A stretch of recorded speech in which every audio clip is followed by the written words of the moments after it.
Hi everyone, welcome to my channel physics academy classes. आज हम बात करेंगे वैद्युत द्विध्रुव। ठीक है, वैद्युत द्विध्रुव होता क्या है, आज हम यही चर्चा करेंगे। ध्यान दीजिएगा, वैद्युत द्विध्रुव। वैद्युत द्विध्रुव इसको इंग्लिश में बोलते हैं इलेक्ट्रिक डाइपोल।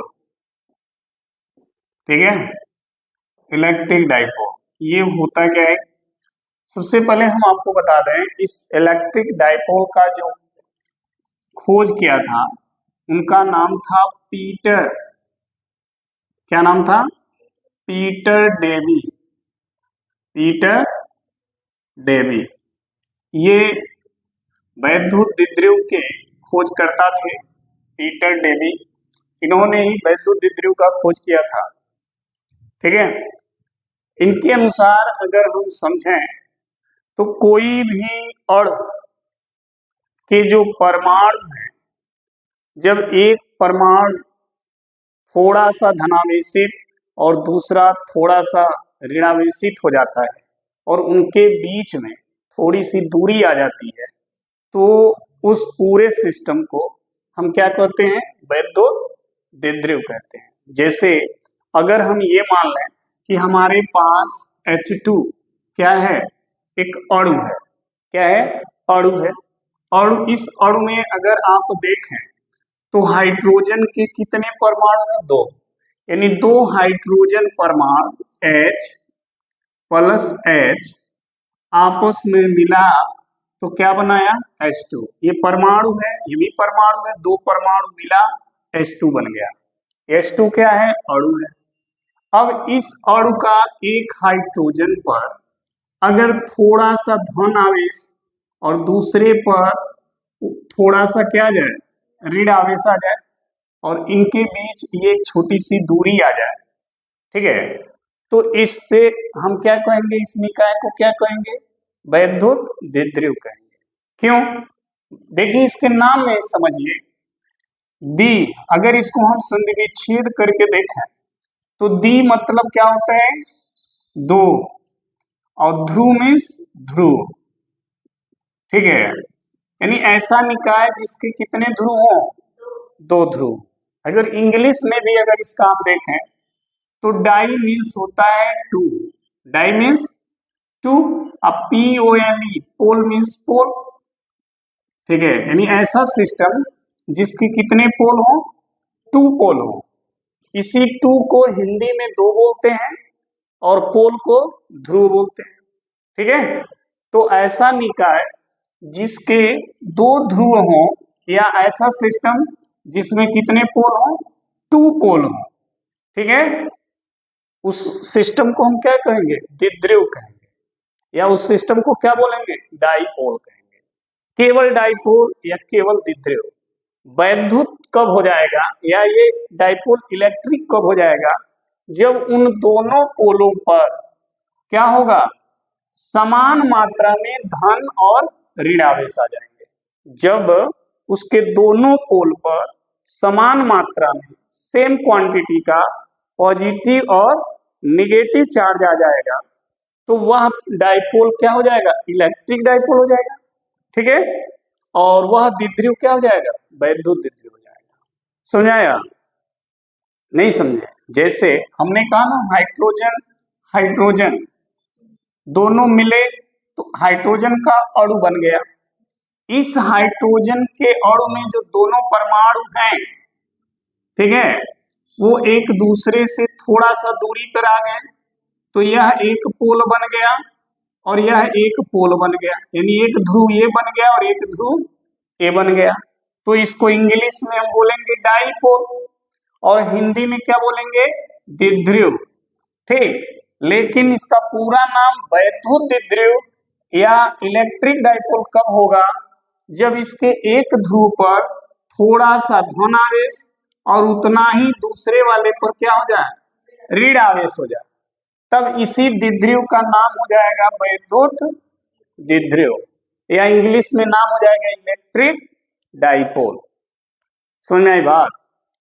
डाइपोल और द्विध्रुव से बस इतना आपको समझ में आएगा कि द्विध्रुव मतलब दो ध्रुव, और इंग्लिश में देखें तो टू पोल, यानी कोई निकाय या कोई ऐसा सिस्टम हो जिसके कितने ध्रुव हों, दो ध्रुव हों, और दोनों ध्रुवों के बीच की दूरी कितनी हो, कम हो। कम को हिंदी में शुद्ध में क्या लिखते हैं, अल्प। क्या लिखते हैं, अल्प। कहते हैं ना अल्प भोजन करिए, मतलब कम भोजन करिए। तो अगर दोनों के बीच की दूरी अल्प हो, ठीक है, और दोनों ध्रुवों पर परिमाण में बराबर और चिन्ह में विपरीत आवेश आ जाए, तो वह द्विध्रुव क्या कहलाएगा, वैद्युत द्विध्रुव कहलाएगा। समझा गया? तो वैद्युत द्विध्रुव का अगर हम डिफिनीशन लिखें तो समझिएगा, हम लिखेंगे ऐसा निकाय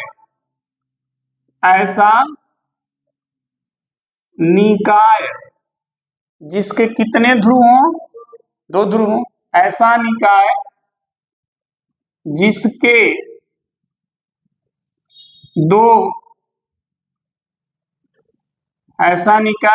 दो ध्रुव हों, ठीक, दो ध्रुव हों, लेकिन ध्रुवों के बीच की दूरी क्या हो, अल्प हो, कम हो। तो इसमें वो भी लिख दें, ऐसा निकाय जिसके दो ध्रुव एक दूसरे से कितनी दूरी पर हो, अल्प दूरी पर हो, अल्प दूरी पर हो। ध्यान से समझना, ऐसा निकाय जिसके दो ध्रुव एक दूसरे से अल्प दूरी पर हो, ठीक, और उन पर परिमाण में बराबर और प्रकृति में विपरीत आवेश हो, ठीक। तो ऐसा निकाय जिसके दो ध्रुव हो एक दूसरे से अल्प दूरी पर हो और उन पर समान परिमाण के और समान परिमाण और विपरीत प्रकृति के आवेश क्या हो, स्थित हो। समझ में आना? देखो, ऐसा निकाय जिसके दो ध्रुव एक दूसरे से अल्प दूरी पर रहें और उन पर समान परिमाण और विपरीत प्रकृति के, ठीक है, और उन पर समान परिमाण और विपरीत प्रकृति के आवेश क्या हो, स्थित हो। परिमाण में बराबर मतलब अगर 5 कूलाम का धन है तो 5 कूलाम का ऋण होना चाहिए। अगर ये 2 कूलाम का धन है तो इस पे 2 कूलाम का ऋण होना चाहिए। कम होगा तो वैद्युत द्विध्रुव नहीं होगा, अगर दोनों आवेश समान होंगे तब भी वैद्युत द्विध्रुव नहीं होगा। वैद्युत द्विध्रुव होने के लिए ये कंडीशन ध्यान रहे, कंडीशन में क्या क्या चाहिए, दो ध्रुव हो, दोनों ध्रुव के बीच की दूरी अल्प हो और उन ध्रुवों पर परिमाण में समान और चिन्ह में विपरीत प्रकृति के आवेश हो, तब जाकर के वह निकाय क्या कहलाएगा, वैद्युत द्विध्रुव कहलाएगा। सुनाया? इनमें से कोई भी चीज अगर किसी सिस्टम में नहीं है तो उस सिस्टम को, उस निकाय को आप वैद्युत द्विध्रुव नहीं कहेंगे। मान लीजिए कोई आपके पास ऐसा निकाय हो जिनके दोनों ध्रुवों के बीच की दूरी अल्प हो और दोनों ध्रुवों पर आवेश भी चिन्ह में विपरीत हो लेकिन परिमाण में बराबर न हो, एक पे 5 कूलाम धन है तो दूसरे पर 2 कूलाम ऋण है, तो वो वैद्युत द्विध्रुव नहीं होगा। ठीक है, वैद्युत द्विध्रुव के लिए 2 ध्रुव जरूरी है, ध्रुवों के बीच की अल्प दूरी जरूरी है और उन ध्रुवों पर परिमाण में बराबर और चिन्ह में विपरीत आवेश भी जरूरी है, तब जाकर उसको क्या कहेंगे, वैद्युत द्विध्रुव कहते हैं। ठीक है, तो वही हमने लिखा है, ऐसा निकाय जिसके दो ध्रुव एक दूसरे से अल्प दूरी पर हों और उन पर समान परिमाण और विपरीत प्रकृति के आवेश स्थित हों, तो ऐसे निकाय को क्या कहते हैं? वैद्युत द्विध्रुव कहते हैं। ऐसे निकाय को हम क्या कहेंगे? वैद्युत द्विध्रुव कहते हैं। ठीक है, इसी का खोज किसने किया था? पीटर डेवी ने।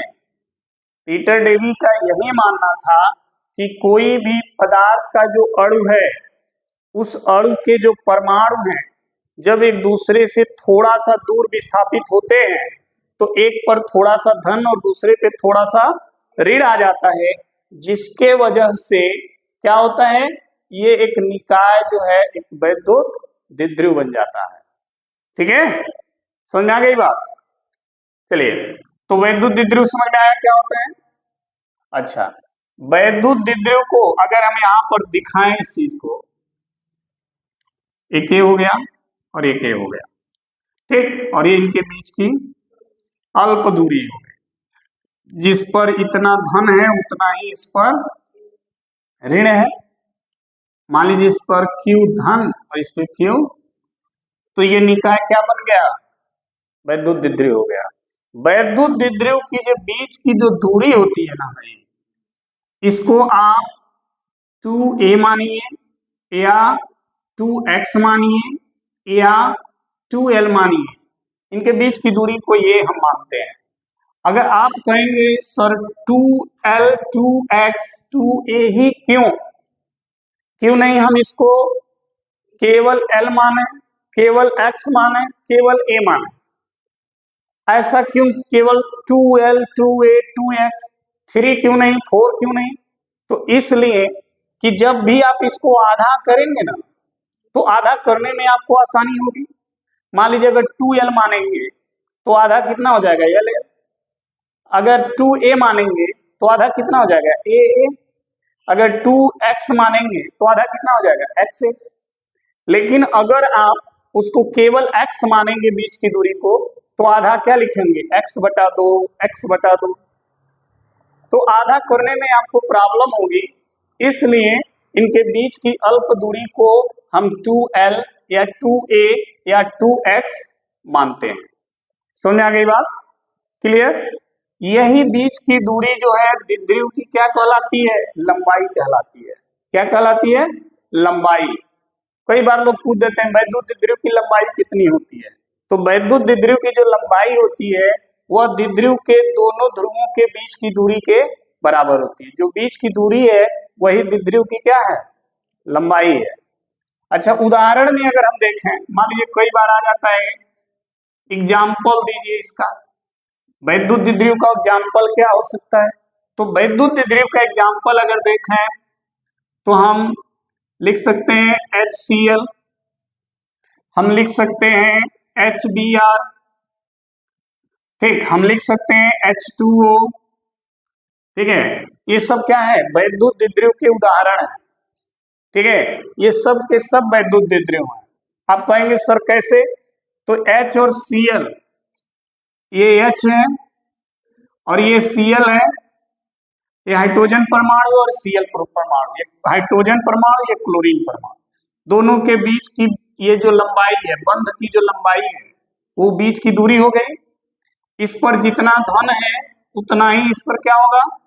ऋण होगा। तो ये कहाँ बन गया? वैद्युत द्विध्रुव नहीं बन गया? दो ध्रुव हो गए, दोनों ध्रुवों के बीच की दूरी हो गई, अब दोनों ध्रुवों पर आवेश बराबर और विपरीत चिन्ह के हो गए, तो ये क्या हुआ? वैद्युत द्विध्रुव हो गया। क्या हुआ? वैद्युत द्विध्रुव हो गया। तो उसी तरह जैसे HCl वैद्युत द्विध्रुव, उसी तरह HBr भी हो जाएगा, H2O भी हो जाएगा। H2O को देख लीजिए, H2O में क्या करना आपको, देखिए ध्यान से, H2O को अपन लिखेंगे तो ऐसे लिख सकते हैं, H पर प्लस और OH पे माइनस, जितना H पे प्लस होगा उतना OH पे माइनस होगा, और ये इनके बीच की क्या हो गई? अल्प। तो ये क्या बन गया? वैद्युत द्विध्रुव। ठीक है। तो वैद्युत द्विध्रुव का उदाहरण HCl, HBr, H2O होता है। समझ में आ गई बात? क्लियर? तो हम इनके बीच की जो दूरी है यहां पर क्या ले लें, 2L। ठीक है, अब 2A ले सकते हैं, 2X ले सकते हैं, क्यों ले सकते हैं, सारी चीजें क्लियर हो गई। चलिए, तो वैद्युत द्विध्रुव क्लियर हुआ। अब मान लीजिए आपसे पूछा जाए कि वैद्युत द्विध्रुव की लंबाई बताइए, वैद्युत द्विध्रुव की लंबाई कितनी होती है। तो देखिए, वैद्युत द्विध्रुव की जो लंबाई होती है वो द्विध्रुव के दोनों ध्रुवों के बीच की दूरी के बराबर होती है। ठीक है, तो वैद्युत द्विध्रुव की लंबाई कितनी हो जाएगी, 2L। यही दोनों ध्रुवों के बीच की क्या है, दूरी है, और यही उसकी क्या हो जाएगी, लंबाई हो जाएगी। ठीक, अच्छा, वैद्युत द्विध्रुव तो हम समझ लिए। वैद्युत द्विध्रुव के लिए ध्रुवों पे जो आवेश हैं वो कैसे होते हैं, परिमाण में बराबर और चिन्ह में विपरीत, ऐसा आवेश होना जरूरी है, नहीं तो फिर वो वैद्युत द्विध्रुव नहीं होगा। ठीक है, वैद्युत द्विध्रुव में अक्ष भी होता है, निरक्ष भी होता है। अक्ष क्या होता है, द्विध्रुव के दोनों ध्रुवों से जो लाइन ऐसे जाएगी, ऐसे जो लाइन जा रही है दोनों ध्रुवों से होकर, इसी को हम क्या बोलते हैं, द्विध्रुव का अक्ष। क्या बोलते हैं, द्विध्रुव का, ये जो लाइन है दोनों ध्रुव से होकर जा रही है, इसको बोलते हैं द्विध्रुव का अक्ष, द्विध्रुव अक्ष। ठीक है, ये द्विध्रुव अक्ष है, और इस लाइन पर अगर कोई पॉइंट स्थित है, ऐसे कोई बिंदु अगर उस पर स्थित है, तो ये पॉइंट क्या कहलाएगा, अक्षीय स्थिति। क्या कहलाएगा, अक्षीय स्थिति। समझ में आया? द्विध्रुव के दोनों ध्रुवों से जो लाइन जाती है उसे द्विध्रुव का क्या कहते हैं, अक्ष कहते हैं, और उस अक्ष पर अगर कोई बिंदु स्थित है उसे क्या कहेंगे, अक्षीय स्थिति। तो यहां देखिएगा, द्विध्रुव के दोनों ध्रुवों से होकर जाने वाली रेखा द्विध्रुव अक्ष कहलाती है। समझ में आ गया? द्विध्रुव के दोनों ध्रुवों से होकर जाने वाली रेखा क्या कहलाती है, द्विध्रुव अक्ष कहलाती है। और उस रेखा पर स्थित बिंदु अक्षीय स्थिति में होती है। उस रेखा पर अगर कोई बिंदु स्थित होगी तो किस स्थिति में होगी, अच्छी स्थिति में। यानी अगर आपसे कहा जाए अच्छी स्थिति, द्विध्रुव की अच्छी स्थिति क्या होती है, तो द्विध्रुव के दोनों ध्रुवों से जो रेखा जाएगी उसी पर कोई अगर बिंदु है तो वो बिंदु हो जाएगी अच्छी स्थिति, और उस रेखा को हम क्या कहेंगे, द्विध्रुव अक्ष कहेंगे। एक और इसमें देख समझ में, द्विध्रुव निरक्ष क्या होता है, द्विध्रुव निरक्ष, तो द्विध्रुव का मध्य बिंदु ये है, ये द्विध्रुव का क्या है, मध्य बिंदु है। इस मध्य बिंदु से द्विध्रुव के अक्ष के लंबवत जो रेखा जाएगी, ऐसे ऐसे, ये द्विध्रुव का अक्ष है और ये द्विध्रुव का मध्य बिंदु है। तो द्विध्रुव के मध्य बिंदु से इस अक्ष के लंबवत जो रेखा जाएगी ना, यही रेखा क्या कहलाती है, द्विध्रुव का निरक्ष। क्या कहलाएगी, हाँ, तो लिखेंगे द्विध्रुव के मध्य बिंदु से होकर उसके अक्ष के लंबवत जाने वाली रेखा क्या कहलाएगी? द्विध्रुव का क्या कहलाती है? निरक्ष कहलाती है। ठीक है, द्विध्रुव के मध्य बिंदु से होकर उसके अक्ष के लंबवत जाने वाली रेखा द्विध्रुव का निरक्ष कहलाएगी। यानी ये जो रेखा है, ये रेखा, ये क्या कहलाएगी? द्विध्रुव का निरक्ष। इसे हम बोलेंगे द्विध्रुव का निरक्ष। ठीक है, और इस पर अगर कोई बिंदु स्थित है, इस रेखा पर, निरक्ष पर, तो वो बिंदु किस स्थिति में होगी? निरक्षीय स्थिति। कौन सी स्थिति होगी? निरक्षीय स्थिति होगी। ठीक है, इस रेखा पर स्थित बिंदु निरक्षीय स्थिति में होती है। ठीक है, निरक्ष रेखा पर अगर कोई बिंदु है तो वो बिंदु निरक्षीय स्थिति में होगी। अक्ष रेखा पर अगर कोई बिंदु है तो वो अक्षीय स्थिति में होगी। क्लियर है? तो ध्यान रखिएगा, अगर कोई पूछता है कि वैद्युत द्विध्रुव क्या है, तो दिमाग में रखिए कि जो वैद्युत द्विध्रुव है एक ऐसा निकाय है जिसके दो ध्रुव होंगे, दोनों ध्रुव एक दूसरे से अल्प दूरी पर होंगे और उन ध्रुवों पर दो आवेश होंगे लेकिन परिमाण में बराबर और चिन्ह में विपरीत होंगे। तब उस निकाय को आप क्या कहेंगे? वैद्युत द्विध्रुव। पहले छोटे बच्चों को एक खिलौना मिलता था इस तरह का लकड़ी का, आप देखे होंगे, मेला में भी बिकता था, समझाया? तो ये खिलौना क्या था? दोनों सिरे उसके बराबर रहते थे, छोटे बच्चे खेलते थे, लकड़ी का रहता था, ये दोनों क्या थे? बराबर रहते थे और इनके बीच की ये अल्प दूरी रहती थी जिसको बच्चा हाथ में पकड़ा रहता था। तो ये खिलौना किस तरह का था? इसी तरह का था, वैद्युत द्विध्रुव की तरह था। ठीक है, तो ध्यान रखिएगा कि वैद्युत द्विध्रुव एक ऐसा निकाय है जिनमें दो ध्रुव होंगे, दोनों ध्रुव एक दूसरे से अल्प दूरी पर होंगे, ज्यादा दूरी पे नहीं, अल्प दूरी। ठीक है, अल्प दूरी, उनके बीच की दूरी बहुत कम होनी चाहिए, ज्यादा दूरी नहीं होनी चाहिए, नहीं तो फिर वो वैद्युत द्विध्रुव नहीं बनाएगा।